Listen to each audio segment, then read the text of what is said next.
Once upon a time that a sparrow and a chicken were close friends. They used to eat together. The color of the bird was blue and the chicken was red.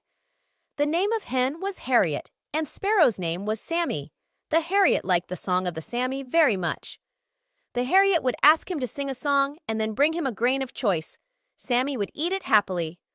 Once there was no grain in the Harriet house, so she brought rice for Sammy, but Sammy did not like it. So the Harriet said, "I am going to sing for you today." Sammy smiled happily and agreed. But after song, Sammy did not like him either, and the Sammy told him not to sing, so the Harriet got angry and they broke up their friendship. One day, the Harriet saw that her children are coming home late for 2 days, so she came out to see them and saw that Sammy's kids and her chicks were playing with each other. After some time, Sammy also reached there, looking for her children. They both saw that their children become friends with each other. They both were happy to see this, and both of them also ended their ignorance and became good again.